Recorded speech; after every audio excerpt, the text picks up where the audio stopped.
네, 오늘은 로마서 8장 31절 이하의 말씀으로 우리를 위하시는 하나님이라고 하는 제목으로 우리가 함께하고자 합니다. 우리가 가진 것 중에 최고의 보물이 무엇입니까? 하나님의 말씀인 성경이지요.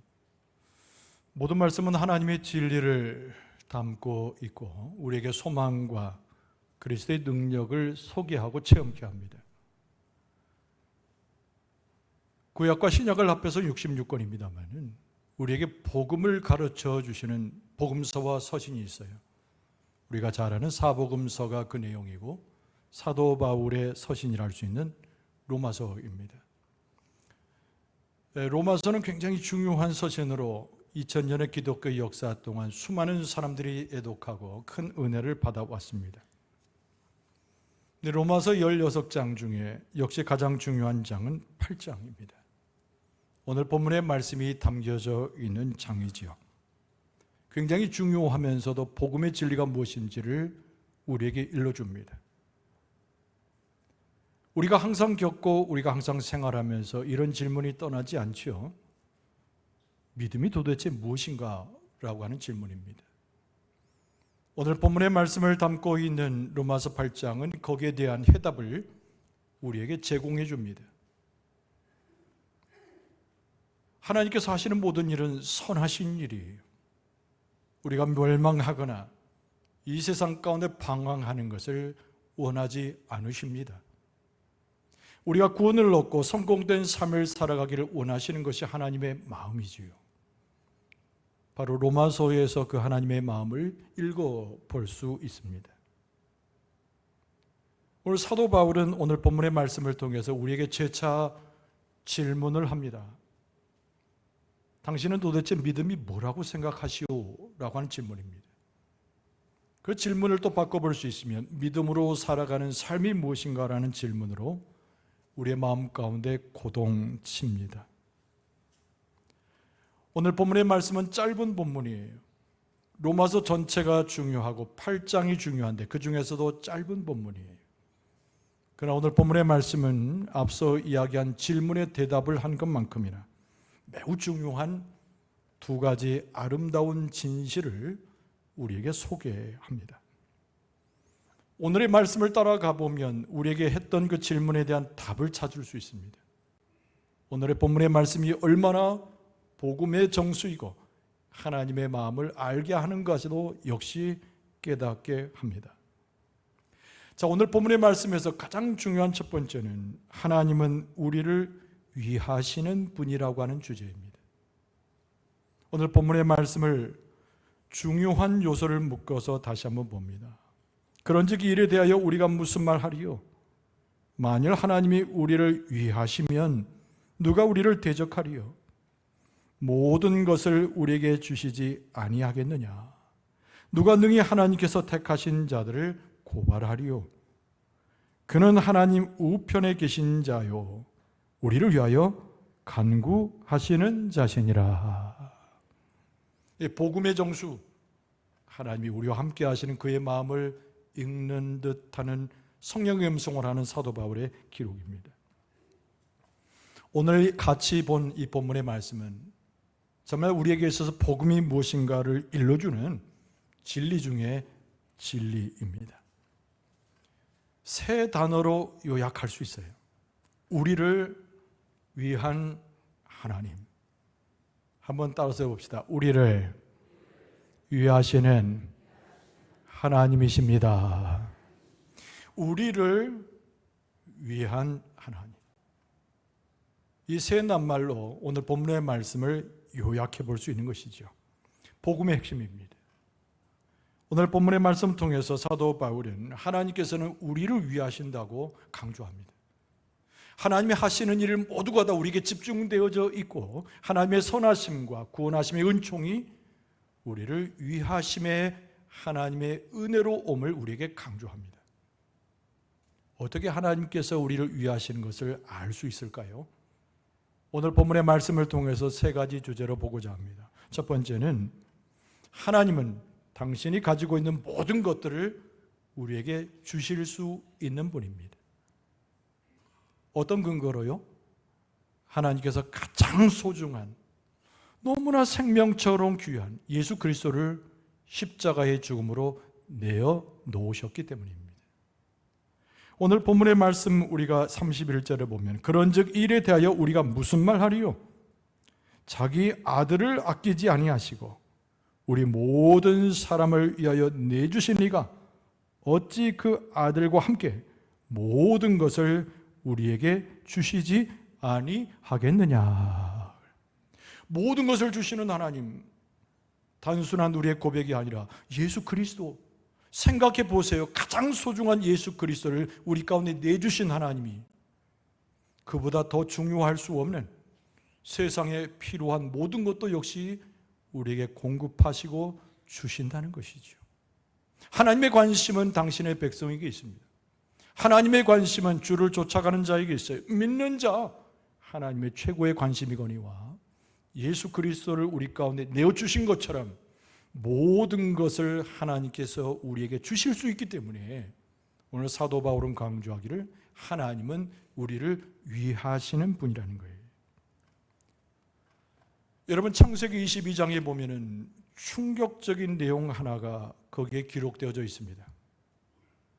모리아 산으로 올라가는 아브라함의 뒷모습입니다.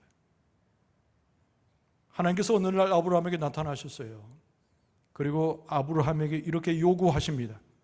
네 사랑하는 아들 이삭을 내게 제물로 바치라 라고 하는 하나님의 명령입니다. 아브라함이 그 명령을 받고 얼마나 갈등했을까요? 얼마나 마음에 심란한 마음을 가지고 괴로워했을까요? 그러나 아브라함은 우리가 아는 대로 믿음의 사람이었습니다. 하나님께 드릴 양 한 마리 없이 사랑하는 이삭을 데리고 모리아 산으로 올라갑니다. 3일간의 긴 침묵 끝에 제단 위에 아들 이삭을 올려놓죠. 창세기 22장이 전하고 있는 상황의 이야기입니다. 칼을 들어 이삭을 해치러 가는 그 순간 하늘로부터 음성이 내리는데 중지하라고 하는 사자를 통한 하나님의 말씀입니다. 여러분, 창세기 22장 12절에 보면 사자가 이르시되 그랬어요. 하나님 보낸 사자가 이르시되 그 아이에게 내 손을 대지 말라. 그에게 아무 일도 하지 말라. 네가 네 아들 내 독자까지도 내게 아끼지 아니하였으니 내가 이제야 네가 하나님을 경외하는 줄을 아노라. 그렇게 말씀하시고는 이삭 대신에 숲을 속에 순양 한 마리를 내주셨어요. 사도 바울은 무슨 생각을 하고 있습니까?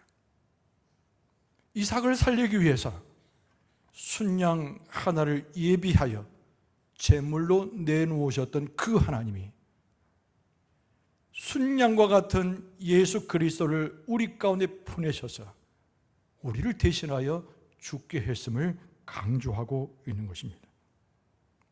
엄청난 희생이지요. 하나님의 위대한 사랑이 예수 그리스도의 희생 중에 나타났습니다. 그 누구도 아닌 무가치한 우리를 위해서, 그 누구도 아닌 죽을 수밖에 없는 우리 영혼을 위해서 하나님께서 대신하여 예수 그리스도, 독생자 예수 그리스도를 우리 가운데 보내셨다는 겁니다. 예수님을 십자가에 달려 죽게 하고 우리를 대신해서 내주셨던 그 하나님이 그 무엇이라도 아끼고 우리를 향해서 내주지 않을 것이 무엇이겠느냐. 그것이 바로 하나님이 우리와 함께 하심의 증거라는 겁니다. 아무짝에 쓸모없는 우리들을 예수 그리스도를 대신해서 상속자가 되게 하셨습니다. 예수님은 하나님의 아들이세요. 그래서 하나님의 모든 것이 다 예수님의 소유입니다. 우리는 죽어져가고 사망의 길로 갈 수밖에 없었는데 예수님께서 우리를 대신하여 십자가에 죽으셨기 때문에 우리를 다시 아들로, 자녀로 복권시키고 우리를 상속자로 세워주셨습니다. 로마서 8장 17절 상반절에 보면 자녀이면 또한 상속자, 곧 하나님의 상속자라고 말씀합니다. 예수님께서 거침없이 아낌없이 하나님께서 예수님을 우리 가운데 보내신 것처럼 하나님께서 우리에게 베풀어 주시는데 하늘의 모든 것에 보화를 쏟아내셔서라도 상속자인 우리를 위하여 다 주신다는 거예요. 하나님의 다 주심의 약속과 그 행하심 속에 하나님이 우리를 위하신다는 증거를 얻을 수가 있습니다. 하나님께서 우리에게 다 베풀어 주실 때 하나님이 나를 위하여, 가정을 위하여, 교회를 위하여 계심을 확정할 수 있기를 바랍니다. 두 번째 증거는 하나님이 우리를 의롭게 하셨다는 겁니다. 더 이상 정죄받지 아니하는 의로운 존재, 그것이 하나님이 우리의 신분을 바꿔놓으신 것이라고 사도 바울이 성령의 음성으로 말합니다. 여러분 33절에 보면 누가 능히 하나님께서 택하신 자들 고발하리요 의롭다 하신 이는 오직 하나님이라고 말씀합니다. 우리가 의로운 존재가 되었어요. 우리는 의로운 사람, 의인이 되었습니다. 그런데 이 의롭다는 말이 도대체 무슨 의미입니까? 여러분, 우리는 고소를 받을 수 있어요. 정죄를 받을 수 있습니다. 마치 재판정에 서서 재판장의 판정을 기다리는 죄수처럼 서 있어요. 의롭다고 하는 것은 무혐의로 완전히 모든 죄가 부정되는 것입니다. 여러분, 예수 그리스도께서 십자가를 지시고 우리의 죄를 대신하셨어요. 그럼에도 불구하고 사탄은 계속 우리를 공격합니다. 우리의 양심을 공격하고 우리의 행동을 공격하고 너는 죄인이지라고 낙인 찍고 싶어 합니다. 그럼 오늘 사도 바울은 우리에게 이야기하기를 하나님께서 그리스도를 통하여 우리를 의롭게 하셨는데 불의한 사탄의 정죄 속에서 우리를 고통당할 이유가 없다고 말씀합니다. 사탄은 부르짖고 사탄 우리를 넘어뜨리게 하고 사탄 우리의 죄의식을 넣어주지만 하나님께서 우리를 의롭다 여기시고 선포하신 이상 우리는 흔들리지 아니하고 하나님의 자녀로 살아갈 수 있으니 이것이 바로 하나님께서 우리를 위하시는 증거가 되는 줄로 믿습니다. 무슨 말씀이 있어요? 어제도 범죄했고 오늘도 범죄했고 내가 의롭다는 말이 도무지 실감이 나지 않습니다 라고 질문하는 분이 혹간에 있을 수 있어요. 여러분, 기억해야 됩니다. 성령께서 우리의 죄를 깨우쳐 주시는 것은 우리를 회개케 하고 회복하게 하는 거예요. 그럼 마귀가 우리의 마음 가운데 얹어서 죄의식을 자꾸 집어넣는 것은 우리를 올가매서 사망 상태에 계속 머물러 있게 하려고 하는 겁니다. 여러분, 의롭다고 선언하셨음에도 불구하고 그리스도를 통하여 의로운 존재가 되었다라고 신분을 변화시켰음에도 불구하고 여전히 우리의 마음 가운데는 사탄의 공격을 받아 고통당할 때 어떻게 해야 됩니까? 여러분, 나의 심정 속에 속아서는 안 돼요. 죄책감 가운데 스스로 해결하려고 발버둥 칠 필요 없습니다. 우리를 용서하시는 예수 그리스도, 우리를 십자가까지 인도하시는 성령의 역사, 의롭다고 선포하시는 하나님의 음성을 가지고 세상을 향하여 마귀를 향하여 의롭게 된 것을 선포할 수 있는 용기를 갖고 선포할 수 있기를 바랍니다. 요한일서 1장 9절에 보면 만일 우리가 우리 죄를 자백하면 그는 미쁘시고 의로우사 그는 우리 죄를 사하시며 그는 우리를 모든 불의에서 깨끗하게 하실 것이요 라고 말씀했어요. 여러분, 우리가 어떻게 의로워질 수 있습니까? 우리는 악한 사람이요 사탄의 공격을 받으며 꼬꾸라지는 삶이요 우리는 어제와 오늘의 삶을 돌아볼 때 너무나 죄책감 가운데 헤매는 사람 아닙니까?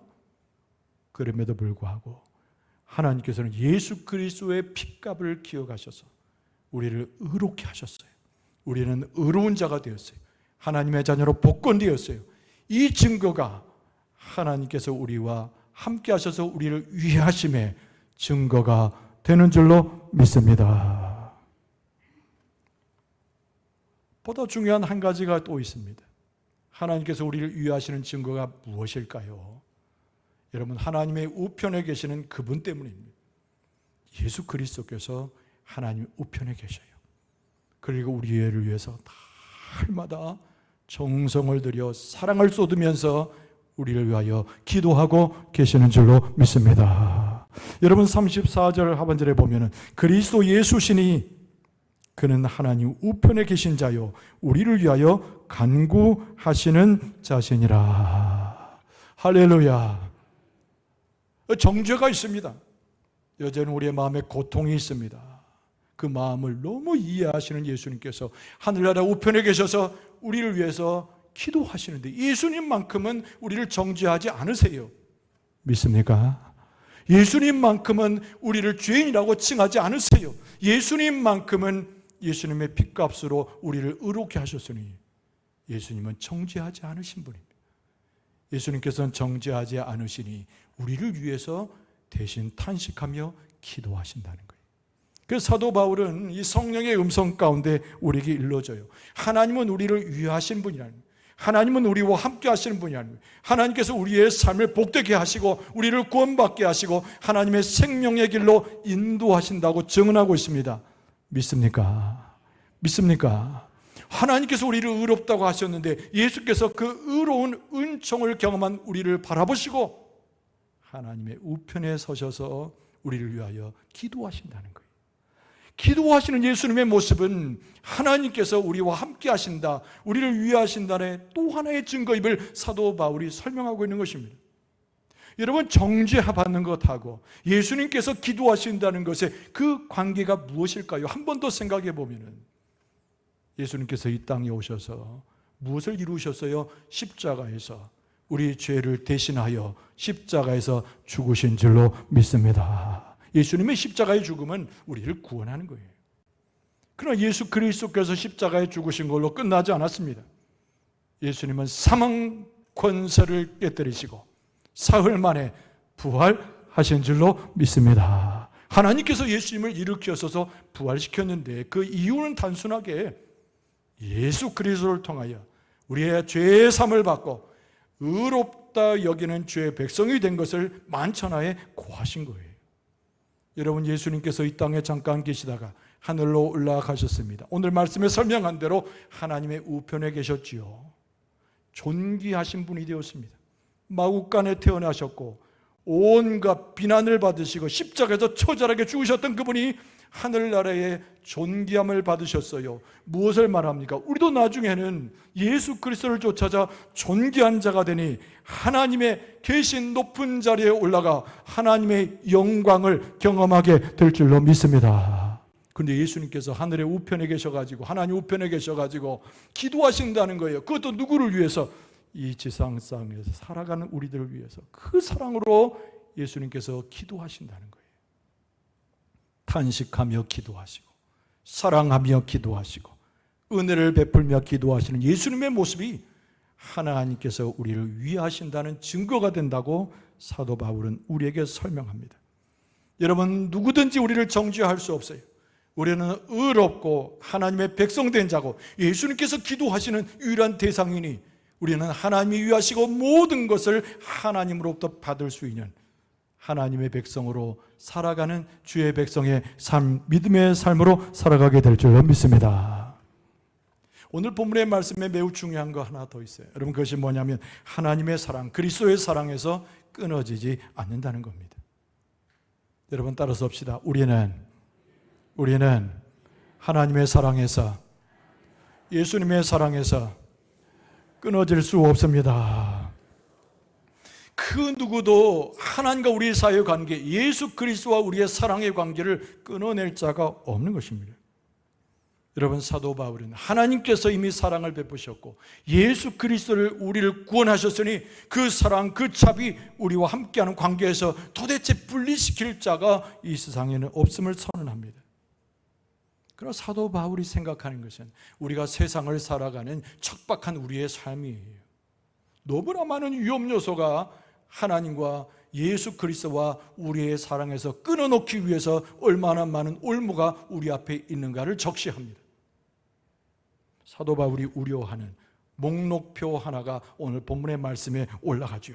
여러분, 35절을 보세요. 누가 우리를 그리스도의 사랑에서 끊으리요? 그러나 환난이나 곤고나 박해나 기근이나 적신이나 위험이나 칼이랴라고 말했습니다.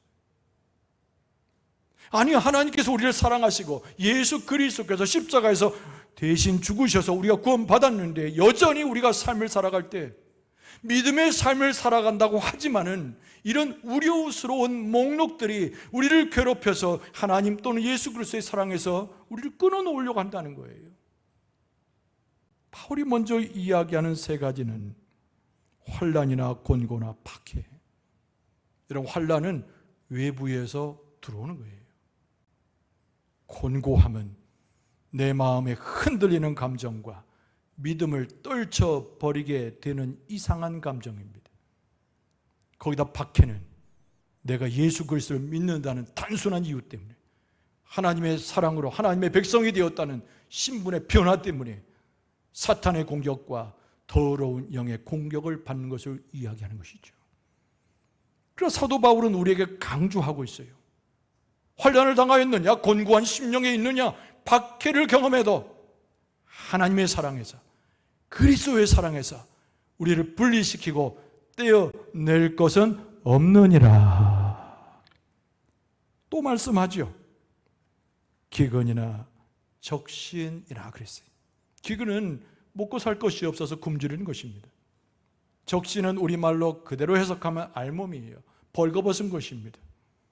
우리의 삶의 경제적 형편이나 우리의 삶의 모든 경황들 자체가 너무 척박한 겁니다. 하나님께 원망이 되고 예수 그리스도의 은혜가 무엇인지를 벗어버리고 싶어요. 이 우려스러운 목표, 이 목록표 가운데 기근이 찾아오고 적신 알몸처럼 우리를 벗겨내게 될 때, 그러나 사도 바울은 강조합니다. 성령의 인도하심 따라 그리스도의 십자가 앞에 서고 하나님의 사랑을 아는 우리는 하나님의 사랑, 예수 그리스도의 사랑에서 끊어낼 자가 이 세상에 없느니라. 할렐루야. 마지막에 또 이야기하는 것이 위험이나 칼이라 그랬어요. 여러분, 현재를 살아가는 우리는 과거를 돌아보면서 하나님의 역사를 충분히 이해하지만 미래에 대한 두려움을 떨쳐버릴 수 없는 것이 우리의 심정입니다.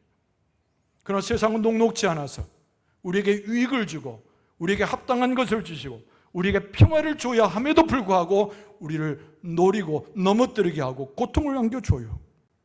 그것이 바로 위험이며 칼입니다. 여러분, 그러나 세상에서 어떤 일을 만나든지 어떤 환경에 있든지 하나님의 사랑, 그리스도의 사랑에서 끊을 자가 없느니라. 사도 바울이 말씀하고 있는 거예요. 그래서 오늘 본문의 말씀을 찾아가 보면은 우리가 세상에 살아가는 것은 결코 만만치 않고 어려움의 세계 가운데 이 우려스러운 것들을 너무 많이 만나지만 우리가 그 심란한 삶에서, 어려운 삶에서 기억할 것은 하나님의 사랑이니 하나님의 사랑을 그 심령에 새긴 자는 더 이상 두려워할 이유가 없다.